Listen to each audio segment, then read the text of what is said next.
Un cordial saludo para cada uno de ustedes, nuestros hermanos y amigos. De mi parte me siento muy feliz que Dios nos permita estudiar semana tras semana su palabra y extraer lecciones importantes para nuestra vida. Y en esta oportunidad te doy la bienvenida para abordar la lección número 11, que será para el 14 de junio del año 2025, y cuyo título es Ruth y Esther, dos grandes mujeres cuyos relatos nos ayudarán a comprender cómo será el futuro en las manos de Dios. Por eso vamos a abordar la lección de esta semana con una oración. Oremos. Querido Padre, permítenos tener un corazón receptivo a tu palabra, pero también permítenos tener la voluntad para llevar estas lecciones que vamos a estudiar a la práctica. En el nombre de Jesús, amén. Iniciemos el estudio de esta lección abordando el texto a memorizar, que se encuentra en el libro de Esther, el capítulo 5, versículo 2. Meditemos en lo que dice. Cuando él vio a la reina Esther en el patio, ella obtuvo gracia en sus ojos, y el rey le extendió el cetro de oro que tenía en la mano. Entonces Esther se acercó y tocó la punta del cetro. Queridos hermanos y amigos, la Biblia registra las historias de muchas mujeres que desempeñaron un papel importante en el plan de Dios en esta tierra. Por ejemplo, Eva. Su nombre significa vida. Ella es la madre de todos los vivientes. Pero si pasamos al periodo patriarcal, vemos que existieron mujeres como Sara, Rebeca, Raquel, Lea y Tamar, quienes desempeñaron un papel importante en el curso de la historia del plan de la salvación. Y sobre todo, las acciones que estas mujeres hicieron aseguraron la continuación del linaje mesiánico. Y si pasamos a la época del Éxodo, Dios usó a las mujeres parteras, que aunque no se mencione sus nombres, Dios las usó para no permitir que todos los recién nacidos murieran, como así lo había decretado el faraón de Egipto. Incluso Dios usó a la misma hija del faraón para cuidar del niño Moisés, quien luego se convertiría en el gran libertador del pueblo israelita. Así que en la Biblia seguimos encontrando a mujeres que arriesgaron sus propias vidas por salvar a Israel. Otro ejemplo es Débora, la profetisa que juzgó al pueblo de Dios. Ella, Débora, es mencionada como la que se levantó y salvó a Israel en su lucha contra los cananeos. ¿Y qué decir de una mujer prostituta llamada Rahab, quien ocultó a los espías para conservarles la vida? Y sin importar su condición, pero siendo una mujer creyente y arrepentida en Dios, pues Dios la escogió para ser parte de la genealogía del Mesías. Y la Biblia registra que llegó a ser la madre de Booz, el hombre que se casó con Ruth, una mujer también importante en la descendencia de Cristo. Así que, hermanos, esta semana nuestra atención se va a centrar en mujeres de la Biblia, pero especialmente en dos de ellas, que fueron tan importantes que dieron sus nombres a libros bíblicos. Ellas son Ruth y Esther, mujeres que a pesar de la diferencia de época entre la una y la otra, y a pesar de las diferentes circunstancias en las que existieron, en las que Dios las usó, estas mujeres ejemplifican el carácter de las numerosas mujeres que Dios eligió para ayudar a salvar a Israel y al mismo tiempo convirtiéndolas en una figura de acontecimientos finales de este mundo. Las historias de Ruth y de Esther nos ayudarán a ver las profecías como la oportunidad de Dios para mostrar su amor y su poder por su pueblo en la hora más difícil que se avecina, ya que estas dos historias tienen el propósito de fortalecer nuestra fe, pues el mismo Dios que obró en el tiempo pasado también obrará en el tiempo del fin. A su vez, las historias de Ruth y de Esther sirven como una advertencia en conocer cuál es la voluntad de Dios y cómo hacerla realidad en nuestras vidas. Pero preguntémonos lo siguiente: ¿qué fue lo que ocurrió con Ruth y con la reina Esther para que se hayan convertido en dos historias fascinantes y hayan tocado millones de corazones de tantas generaciones en todo el mundo? Vamos juntos a extraer poderosas lecciones de estas dos mujeres y comprobaremos cómo y en qué estas dos historias se repiten hoy, pero sobre todo se repetirán en el tiempo del fin. La primera parte de la lección se centra en la historia de Ruth, la cual comienza con la difícil noticia de una gran hambruna que afectó a Belén, aquella región bíblica y muy significativa. De hecho, Belén era una ciudad cuyo nombre significaba casa del pan. Se le llamaba así por la abundancia de alimento que allí había. Incluso venían de muchos pueblos a llevar comida de allí, de Belén. Sin embargo, el libro de Ruth, el capítulo 1, versículo 1, dice que en la casa del pan, en Belén, faltó pan, faltó comida. Es decir, empezó a darse una gran hambruna y escasez de alimento en Belén. Tan dura fue la situación que muchas personas, muchas familias tuvieron que emigrar a otras ciudades y otros países, incluida la familia de Elimelech y su esposa Noemi, quienes se fueron a la tierra de Moab. Queridos hermanos, no es nada fácil salir de la abundancia a la escasez. Allí en Belén, donde había suficiente alimento, escaseó la comida. Y esto llevó a que la gente saliera. Pero salir a un país extraño no es nada fácil. Es algo muy duro. Pero allí en Moab, la historia bíblica registra que el esposo de Noemí murió. Así que esto fue una situación más difícil todavía para Noemí. Habían emigrado de su ciudad de Belén para Moab. Y estando en Moab, allí muere su esposo. Y ella se quedó viuda con sus dos hijos llamados Malón y Quelión, quien en la Biblia dice que contrajeron matrimonio con dos mujeres moabitas, llamadas Orfa y Ruth. También la Biblia registra que vivieron allí en Moab al menos unos 10 años. Y en este orden de ideas, todo marchaba bien hasta que tristemente Noemí recibe un tercer golpe en la vida, una tercera crisis. Y es que los dos hijos de ella, sus dos hombres, los dos varones del hogar, también murieron. Así que no solamente ella emigró, sino que ahora vivía tristemente la tragedia de la pérdida de sus dos hijos. Por lo tanto, estas mujeres quedaron viudas también. Y en este orden de ideas, aquí encontramos 3 viudas: Noemí, a Orfa y a Ruth. Qué difícil, ¿verdad? ¿Y sabe qué era lo que empeoraba el asunto? Es que una mujer en tiempos bíblicos, y sobre todo una mujer que quedaba viuda, no valía nada, hermanos. Era ser peor que un 0 a la izquierda. El valor que se le otorgaba a una mujer era por la familia, pero sobre todo por su esposo o, en algunos casos, por su padre. Pero aquí encontramos a Noemí, encontramos a Orfa y encontramos a Ruth desamparadas totalmente. A nivel de la sociedad no valían nada. Esto nos da una tremenda lección, hermanos. Aunque nuestra vida vaya a veces de un golpe a otro, de una situación difícil a otra, y parezca que no valemos nada, y parezca que lo hemos perdido todo, nuestro mayor tesoro, nunca lo olvidemos, es Dios, y nunca Él nos desamparará. Como tampoco desamparó a Noemí, a Orfa y a Ruth. La Biblia muestra que finalmente Noemí les dice a sus dos nueras que tenían libertad para irse a donde ellas quisieran. Orfa, recibiendo esa oportunidad, se marchó, pero Ruth declaró algo poderoso que hasta el día de hoy se sigue sacando grandes lecciones de esa declaración. Ella dijo: tu Dios será mi Dios, tu pueblo será mi pueblo, yo iré donde tú vayas.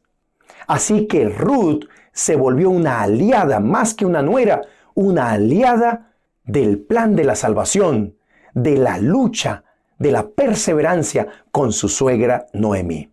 Pero aún así, La angustia, la amargura de parte de Noemí era tan grande que ella decidió quitarse el nombre de Noemí para ponerse el nombre de Mara, que significa amargura. ¿Sabe qué significa esto, hermanos? Noemí estaba en amargura del alma. Noemí estaba angustiada, claro, y no era para menos. Había sufrido la pérdida de su esposo. Había quedado sin nada. Y ahora su corazón se sentía tan vacío. La amargura era tan grande que no había ningún rasgo de felicidad en ella. Hoy, ¿saben qué me enseña esto? Hoy muchas personas están sufriendo golpe tras golpe en la vida. Y se preguntan quizás por qué.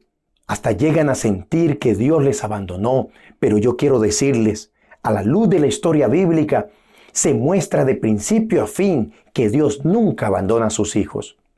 Por más difícil que se torne el panorama, tarde o temprano Dios obrará para bien. La amargura que sentimos hoy, mañana Dios la convertirá en gozo. Lo mismo sucedió con la historia de Noemí y de su nuera Ruth.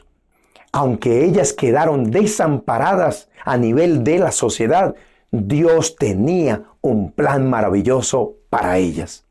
Asimismo, Dios tiene un plan maravilloso para ti como para mí.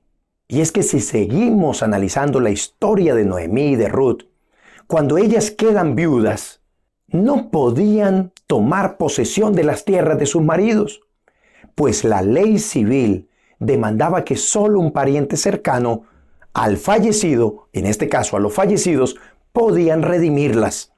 Por eso, la alternativa fue que su nuera Ruth se casara con un pariente cercano de Elimelech. Y ese pariente cercano era Booz.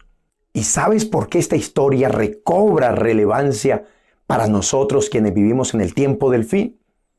Es que esto significa que así como nosotros también estábamos desamparados por causa del pecado, Dios hizo la provisión a través de su Hijo para redimirnos. Cristo, hermanos, se casó con su iglesia y tú y yo somos la iglesia. Cristo nos redimió. Por causa del pecado quedamos viudos, quedamos vueltos nada, quedamos ignorados por el universo. Nuestro destino es la muerte, pero más la dádiva de Dios es vida eterna por medio de Jesucristo. Así como Booz fue la persona que Dios utilizó para redimir a Ruth y a Noemí, también Dios usó a su propio Hijo para redimirnos de las consecuencias del pecado. Por lo tanto, Booz es un tipo o una figura de Cristo mismo. Aquí también la lección enfatiza algo que no podemos pasar por alto, hermanos. Booz estaba enamorado de Ruth y desea casarse con ella, pero se presenta un obstáculo. Hay un pariente más cercano que también podía reclamar derechos sobre ella y por las tierras. Analiza conmigo lo que dice Ruth, capítulo 3, versículo 12. La Biblia dice, y ahora, aunque es cierto que yo soy pariente cercano, con todo eso hay pariente más cercano que yo. Así que el hecho de que existiera un pariente más cercano a Elimelech significaba que Booz tenía un grande obstáculo para poder redimir a Ruth y a Noemí. Booz tenía toda la intención, pero había una posibilidad de que el pariente más cercano fuera quien las redimiera, fuera quien las reclamara como suyas. Esto revela una gran verdad, hermanos queridos, en este gran conflicto que se está desarrollando. Satanás de igual manera reclama potestad de esta tierra. Por eso el libro de Job, el capítulo 1, dice que Dios realizó un concilio en el cielo. ¿Y quién fue representando esta tierra? Pues Satanás, quien había usurpado el poder que Dios le había otorgado a Adán y a Eva. Satanás se reclama esta tierra como suya. Satanás se ve como el príncipe de esta tierra. Por eso el Señor le pregunta, ¿de dónde vienes? El libro de Job, el capítulo 1, revela la cruel respuesta del diablo. Y él respondió, vengo de rodear la tierra y de andar por ella. En otras palabras, vengo de mi territorio, que aunque fuera usurpado, él se cree el dueño. Se cree tan dueño que incluso cuando Cristo vino a esta tierra, el mismo Satanás le ofrece los reinos de esta tierra como si fueran suyos. Le dice, todo esto te daré si postrado me adoras. Así que la historia, cuando Booz tiene toda la intención de redimir a Ruth y a Noemí, se muestra la realidad que hay otro pariente más cercano que puede también hacer la reclamación. Se muestra también a Satanás representado en ese otro pariente más cercano. Esto nos muestra, hermanos, que en este gran conflicto, Satanás sigue empedernido, reclamándonos como si fuéramos suyos. E incluso después de que morimos, también nos reclama. Eso ocurrió con el mismo Moisés. Cuando Moisés fue sepultado, allí la Biblia registra algo interesante, que lo encontramos en Judas, el capítulo 1, versículo 9. Mire lo que dice. Pero cuando el arcángel Miguel contendía con el diablo, disputando con él por el cuerpo de Moisés, no se atrevió a proferir juicio de maldición contra él, sino que dijo, el Señor te reprenda. Miren, hermanos, el diablo es tan atrevido que aún Moisés, cuando fue sepultado, reclamaba el cuerpo de Moisés. Pero qué lindo es que el mismo Señor Jesucristo desciende a la tumba de Moisés y le dice, apártate, vete de aquí, Moisés me pertenece. Lo mismo hace Dios con nosotros. Aunque el diablo nos reclama como sus parientes, aunque el diablo nos reclama como si fuésemos su propiedad, Dios no se da por vencido. Dios viene a luchar por nosotros. Y Dios, al reclamarnos como suyos, hace que el diablo se aleje. El diablo es un perdedor. Me gusta cómo el libro Patriarcas y Profetas, la página 511, relata lo que aconteció ese día cuando Cristo y Satanás están disputándose el cuerpo de Moisés. Meditemos en esto. Por primera vez Cristo iba a dar vida a uno de los muertos. Cuando el príncipe de la vida y los ángeles resplandecientes se aproximaron a la tumba, Satanás temió perder su hegemonía. Con sus ángeles malos se aprestó a disputar la invasión del territorio que llamaba suyo. Se jactó de que el siervo de Dios, Moisés, había llegado a ser su prisionero. Declaró que ni siquiera Moisés había sido capaz de guardar la ley de Dios, que se había atribuido la gloria que pertenecía a Jehová. Había cometido el mismo pecado que hiciera desterrar a Satanás del cielo y que por su transgresión había caído bajo el dominio de Satanás. Por lo tanto, Satanás se lo reclamaba suyo. Se está refiriendo al momento cuando Moisés le golpeó con su vara la roca. Y la roca es símbolo de Cristo. Él, Moisés, había creído por su orgullo, por su vanagloria, que todos los milagros que ocurrían para el pueblo de Israel, en algo él tenía que ver. Se atribuía algo de parte de Dios y por eso es que cometió pecado. Entonces Satanás, por causa del pecado de Moisés, lo reclamaba para sí. Pero lo que se olvidaba Satanás, y es lo que se sigue olvidando hoy, es que cuando tú y yo pecamos, pero si nos arrepentimos, pero si pedimos que Cristo nos redima con su sangre preciosa, ya no somos hijos del mal, sino pasamos a ser hijos de Dios, hijos del bien para vida eterna. ¿Cómo sabemos que Dios salió victorioso en este caso? Pues allí cuando Cristo está en el monte y es transfigurado, una de las personas que se le apareció a Jesús fue precisamente Moisés. Moisés fue llevado al reino de los cielos. Como tú y yo también lo seremos cuando Cristo venga. ¿Cuántos dicen amén por esto? Pero volvamos a la historia de Booz con Ruth y Noemí. Así como Booz viajó para Belén para pagar el precio de Ruth y las tierras de su hermano Elimelec, Cristo también, hermanos queridos, viajó a esta tierra. Cristo se hizo carne se trasladó desde el cielo a la tierra y así la reclamó como suya. El gobernante supremo le quitó el poder al gobernante usurpador llamado Satanás. Y Cristo al morir también nos redime como sus hermanos y herederos del reino de su Padre. Tú y yo somos candidatos al reino de los cielos. Satanás es un usurpador que no pagó ningún precio por esta tierra, hermanos, ni tampoco por nosotros. Por eso, en la historia de Booz, en la intención de redimir a Ruth, el mismo Booz se acerca a ese pariente más cercano de Elimelec y le dice, bueno, ¿qué vas a hacer? ¿Vas a comprar las tierras? ¿Vas a redimir a Ruth? Y entonces aquí vemos en la historia bíblica que ese pariente más cercano no quiso pagar el precio por Ruth ni por las tierras de Elimelec. ¿Eso qué significa, hermanos? Satanás nunca estará dispuesto a dar nada por ti y por mí. Satanás nunca ha pagado ni pagará el precio de ganarnos como suyos. No. Así como este pariente más cercano no quiso pagar nada, Satanás nunca lo hará. En cambio, Booz se siente muy feliz cuando ese pariente más cercano dice, no, yo no haré nada. Yo no compraré nada por ella, no la haré mía. Porque entonces Booz dice, yo sí estoy dispuesto a pagar por ella. ¡Qué tremendo, hermanos! Asimismo, Cristo estuvo dispuesto a pagarlo todo por nuestra redención. Gloria a Dios por esto. Dijimos al inicio que esta lección estaba compuesta por 2 historias.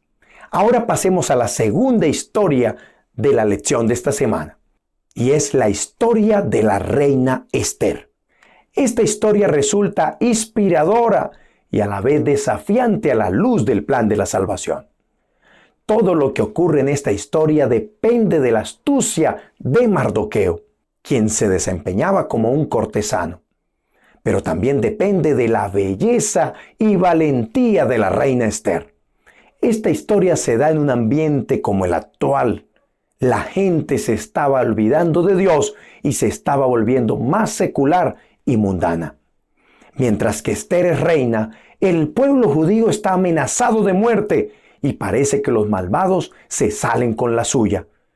Como al igual, Amán, mano derecha del rey, creía que por su poder, el poder que le había permitido el rey, se creía el más importante en todo el reino. Por eso Amán representa a Satanás, pues ya que Satanás también era un príncipe en el cielo, a quien el rey, o sea Dios, había dado el poder y tenía elevada responsabilidad allá en el cielo, pero utilizó ese privilegio con malas intenciones. Lo mismo Amán en esta tierra. En el reino que el rey Asuero le permitía ejercer su poder, era tal su influencia que quería incluso pasar por encima del rey. Y es que es tanta el ansia que tiene Satanás por el poder y por la adoración que está conduciendo a este mundo a su crisis final. Lo mismo Amán, con sus artimañas, con sus ganas de poder, estaba llevando al reino a su final, al pueblo de Dios a su final. La profecía muestra que es tanto el deseo por el poder y son tantos los engaños de Satanás que logran que muchos se maravillen y adoren a la bestia, a tal punto que un día hará que el poder civil se una con el poder religioso para destruir a los que se mantienen fieles a Dios y a los que sean parte del pueblo que guarda los mandamientos del Señor. Y así como Amán se dio a la tarea de envolver con engaños al rey, lo mismo ocurrirá cuando la bestia, el gran dragón de Apocalipsis, le dé el poder para que ésta se una con la imagen de la bestia, es decir, el poder católico con el poder protestante, juntamente se aliarán con el poder civil, con los presidentes, con los soberanos de esta tierra, para expedir decretos de muerte a los hijos de Dios, como lo hizo Amán, cuando logró que el rey le diera decretos, le diera el poder de destruir al pueblo judío. Si vamos al capítulo 3 del libro de Esther, allí se muestra que Amán pide adoración al solicitar que todos se arrodillaran y se postraran ante él. Pero Mardoqueo no lo quiso hacer. Así que cuando Amán se enteró que Mardoqueo no lo veneraba, se llenó de ira. Mire cómo lo expresa la Biblia en el libro de Esther, el capítulo 3, versículos 5 y 6. Y vio Amán que Mardoqueo ni se arrodillaba ni se humillaba delante de él, y se llenó de ira. Pero tuvo en poco poner mano en Mardoqueo solamente, pues ya le habían declarado cuál era el pueblo de Mardoqueo. Y procuró Amán destruir a todos los judíos que había en el reino de Asuero, al pueblo de Mardoqueo. La historia se repite, hermanos. Analicemos que en lugar de Amán destruir solamente a Mardoqueo, decidió hacer un daño peor, acabar con todo el pueblo judío. Eso significa que cuando el poder civil se una con el poder religioso, Satanás, siendo el dragón, llene de engaño a los soberanos de esta tierra, entonces será allí cuando los fieles, los hijos de Dios, tendrán que tomar una decisión. Si adorar o seguir en obediencia a las leyes civiles antes que las leyes divinas, vendrá persecución. Será allí cuando los fieles decidan poner a Dios en primer lugar, cuando entonces vendrá la cruel persecución. Así como Mardoqueo no quiso postrarse ante Amán, muchos de los fieles en el tiempo del fin preferirán incluso la misma muerte antes que ir en contra de la palabra de Dios. Y saber que sobre todo la persecución vendrá por el deseo de los fieles en guardar el cuarto mandamiento, especialmente el sábado como día de reposo. Los gobiernos al mando de Satanás, pero también los cristianos que no ven como sagrado el día sábado, se unirán y perseguirán a los que sí desean o deseamos serle fieles a Dios a través de la observancia del día sábado. Mire cómo el libro Conflicto de los Siglos, la página 601, declara lo que va a acontecer. Una vez que el sábado llegue a ser el punto especial de controversia en toda la cristiandad y las autoridades religiosas y civiles se unan para imponer la observancia del domingo, la negativa persistente por parte de una pequeña minoría de ceder a la exigencia popular la convertirá en objeto de execración universal. ¿Saben qué quiere decir esto, hermanos? Que cuando los poderes civiles y religiosos se unan y decreten leyes dominicales de que ya no hay que guardar el sábado, sino que deben guardarse el domingo, habrá una minoría que dirá no, preferimos guardar el sábado como día de reposo. Entonces, la mayoría va a ver a la minoría como desafiante. Por lo tanto, eso les causará odio, ira, así como Amán sintió ira de Mardoqueo. Lo mismo ocurrirá en el futuro, hermanos. Los fieles guardadores del sábado, ellos en su humildad, en su obediencia a Dios, recibirán la mayor expresión de odio por parte de aquellos que prefieren el domingo como día de guardar. Pero hermanos, vale la pena recordar que en la hora más oscura que el pueblo de Dios atraviesa en esta tierra, es cuando Dios más muestra su poder. Cuando se supo de la orden del rey de matar a los judíos, Mardoqueo rasgó sus vestiduras, se vistió de cilicio. ¿Saben qué significa vestirse de cilicio en tiempos bíblicos? Era quitarse la ropa común y corriente y ponerse ropa áspera de pelo de cabra. Así que era algo fastidioso, pero se prefería poner ese pelo de cabra porque además de la desesperación física, se tenía una desesperación más cruel y es la del alma. una desesperación por causa de todo lo que estaba ocurriendo alrededor. Por eso Mardoqueo se vistió de cilicio, pero también mandó a proclamar ayuno en toda la nación. El pueblo lloraba, dice la Biblia, y sus almas estaban afligidas. Estaban tan desesperados. Claro, y no era para menos.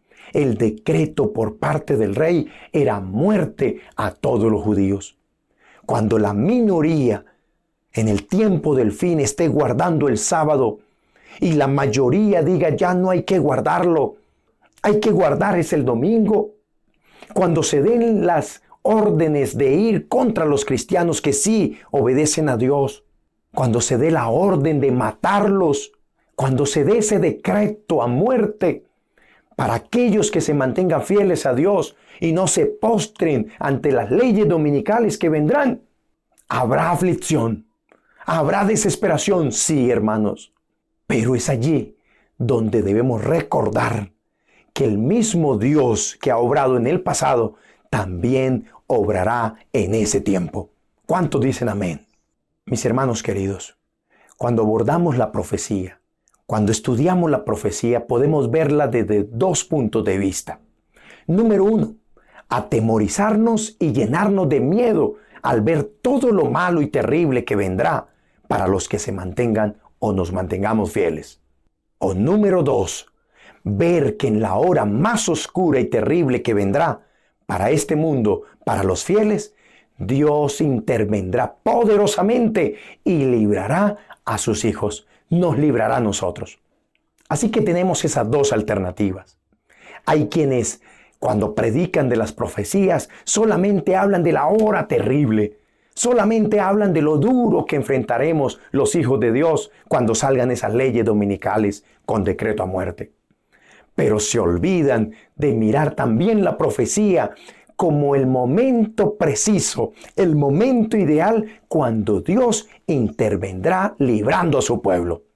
Porque sin duda, así como en los días de la reina Esther, el pueblo judío, aunque pasaron momentos difíciles, la historia registra que Dios intervino. Así también Dios lo hará en la hora más cruel que vamos a enfrentar en el futuro. Y es que siempre que el diablo persigue a la iglesia para destruirla, Dios siempre la protege e interviene para salvarla. En la historia de la reina Esther, Dios la usó a ella para hallar gracia delante del rey y así librar a su pueblo de la muerte. Dios logró que pasaran de un decreto de muerte a un decreto de vida. Y Amán, quien había tramado todo el mal y la muerte para los hijos de Dios, fue el que terminó muriendo en la horca que había de hecho preparado para Mardoqueo. Los planes malévolos de Amán se cumplieron en él mismo. ¿Saben qué significa esto? Los planes malévolos del diablo y la tercera parte de los ángeles que fueron engañados por él. La angustia que causan a los hijos de Dios y que causarán, se irá en contra de ellos mismos. Y la Biblia registra que Satanás y los ángeles caídos serán los primeros en ser destruidos, los primeros que morirán en el lago de fuego y azufre. Pero al igual que la reina Esther, nosotros estamos aquí para esta hora. La hora de proclamar que Cristo viene, hermanos. Estamos aquí para predicar el mensaje de los tres ángeles de Apocalipsis 14. Y así como Esther contó con el favor del rey en la hora más oscura, nosotros también contamos con el favor del Rey del universo en la hora más cruel que se avecina. No olvidemos esto, no estamos solos. El mismo Dios que obró a favor del pueblo judío también obrará a favor del pueblo adventista del séptimo día y de todos aquellos que permanezcan fieles. Por eso, hermanos queridos, la gran pregunta es, ¿crees a la palabra de Dios? ¿Meditas en ella y anhelas ponerla en práctica? Si hoy, en tiempos de paz, no ponemos en marcha la obediencia a Dios y a sus 10 mandamientos, la gran pregunta es, ¿seremos obedientes en el tiempo del fin? Si hoy que no nos amenazan de muerte, quizás no somos obedientes a alguno de los mandatos de Dios, la pregunta es, ¿seremos obedientes cuando haya decreto de muerte? En tiempos de paz tenemos que prepararnos, hermanos, para ser victoriosos en tiempos de guerra. Es hoy cuando el físico espiritual debe ejercitarse. Pequeñas obediencias hoy llevarán a grandes obediencias mañana. Pero no olvides, pequeñas desobediencias hoy llevarán a grandes desobediencias mañana. Por eso, Dios nos invita a reflexionar, a que a pesar de la circunstancia que estemos viviendo, nos mantengamos fieles. Y así, el músculo de la fe podrá fortalecerse para el día de la prueba final. Pero así como vemos a Dios actuar hoy, lo hará en el futuro. Tengamos esa confianza. Los invito, queridos hermanos, a que escriban sus comentarios, sus reacciones a esta lección, hagan sus preguntas, pero también les invito para que si no están suscritos a este canal, lo puedan hacer. Denle me gusta a este video, comparte estas grandes lecciones con otras personas y así podemos seguir siendo una cadena de salvación para otros. Y recuerda, Maranata, Cristo viene, por lo tanto, debemos prepararnos. Nos vemos en la próxima, si Dios lo permite.